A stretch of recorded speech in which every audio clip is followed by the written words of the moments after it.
बच्चों, कल 15 अगस्त है। 15 अगस्त की तैयारी करके आए हो कि नहीं आए हो? कल 15 अगस्त हम आपको क्यों मनाना चाहिए और किस लिए मनाना चाहिए और कैसे मनाना चाहिए, इन सब विषयों पर तुम तैयारी किए हो कि नहीं? हाँ सर, मैं 15 अगस्त की तैयारी करके आया हूँ। 15 अगस्त 1947 को हमारा भारत आजाद हुआ था। हमें यही पढ़ाया गया है, इसलिए मैं पूरी तैयारी करके आया हूँ। हाँ बच्चों, तुम्हारी तैयारी तो बहुत अच्छी है, लेकिन ध्यान देना, ऐसे थोड़ी होता है। कोई कविता या कोई राष्ट्रीय गीत सुनाना पड़ेगा, क्योंकि हमारे स्वतंत्रता दिवस के अवसर पर बड़े-बड़े लोग, बड़े-बड़े महानुभाव लोग आएंगे और आपके गीतों का सुनकर आपको पुरस्कार देंगे। इसलिए बच्चों, बहुत बढ़िया से पढ़ाई करना और तैयारी करके बहुत अच्छी से लोगों के बीच में प्रस्तुत करना, यही हमारे विद्यालय की गरिमा है। आप लोग हमारे विद्यालय के अच्छे स्टूडेंट हो, इसलिए मैं आपको पहले से ही अवगत करा रहा हूँ कि आप लोग ईमानदारी से आइए और स्वतंत्रता दिवस को भव्य बनाइए। अरे नहीं टीचर, आप हमारे आदरणीय टीचर हैं, आप हमारे गुरु हैं, आप हमारे पिता के समान हैं, आप हमारे अन्नदाता हैं, आप हमारे साधक हैं।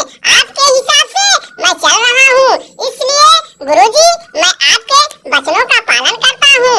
आप जो कहेंगे वही हम लोग करेंगे, क्योंकि अभी मैं नादान बच्चा हूँ। हाँ बेटा, तुम इतने भी नादान नहीं हो जितने अपने आप को सोच कर रखे हो। तुम तो हमारे विद्यालय के बहुत होनहार बच्चे हो, इसलिए तुम कोई कविता सुनाओ जो हम लोगों को अच्छा लगे।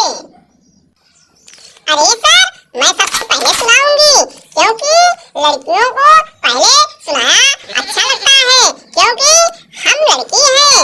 जैसे लड़कियों को भी एक वजूद होता है, जैसे महारानी लक्ष्मीबाई थी।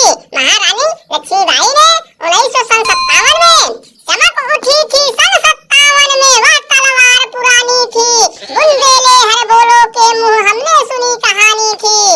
चमक उठी थी सन 57 में वह तलवार पुरानी थी, बुंदेले हर बोलो के मुँह हमने सुनी कहानी थी, हमने सुनी कहानी थी। अरे वाह, क्या बेटियां आज हमारे भारत की बहुत उच्चतम स्तर पर पहुंच गई हैं। अरे इन बेटियों के लिए थोड़ा ताली तो बजाइए।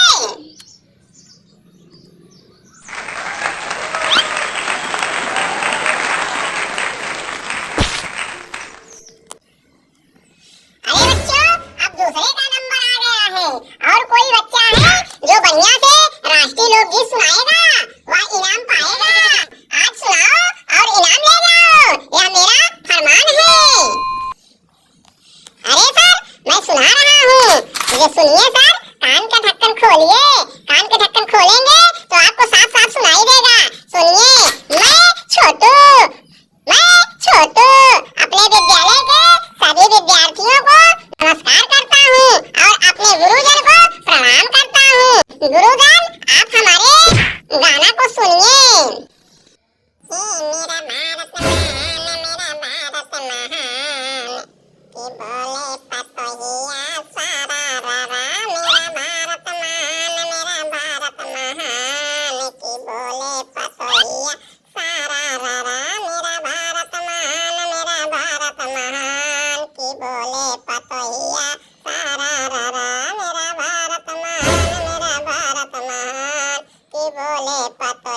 मॉनिटर बनाया गया है कि सभी बच्चों को आप एक इकट्ठा करके रखिए। जिन बच्चों को नहीं आता है उनको समझाइए और अपने बच्चों के साथ मिलजुल कर रहिए। जब आप अच्छे कार्य करेंगे तो देखने वालों में से जिसको अच्छा लगेगा वह तुम्हें जरूर पुरस्कार देगा। तुम्हें मांगने से पुरस्कार नहीं मिलेगा, क्योंकि मांगने से भीख नहीं मिलता। जो भीख देने वाला होता है वह आसानी से दे देता है। इसलिए तुम लोग आसानी से अपने कार्य को निरंतर करिए। जब कार्य को निरंतर करेंगे तो सभी आपको प्रोत्साहित जरूर करेंगे। इसलिए बच्चों हमारी बात को मानिए और हमारी बात को समझिए। मैं विद्यालय में आया जरूर हूँ, लेकिन मैं आपको इसलिए पढ़ाता हूँ कि आप लोग सादगी से और सम्मान पूर्वक पढ़ें और अच्छे कार्य को करें। जब सम्मान पूर्वक पढ़ेंगे, अच्छे कार्य को करेंगे तो सरकार आपको प्रोत्साहन जरूर देगी। क्योंकि कल 15 अगस्त है। 15 अगस्त के दिन तुम्हें जरूर आना पड़ेगा, क्योंकि तुम हमारे विद्यालय के होनहार बालक हो और तुम हमारे कक्षा के इन बच्चों के मॉनिटर हो। इसलिए तुम्हें मॉनिटर बनाया गया है। सभी बच्चों को मोटिवेशन दो।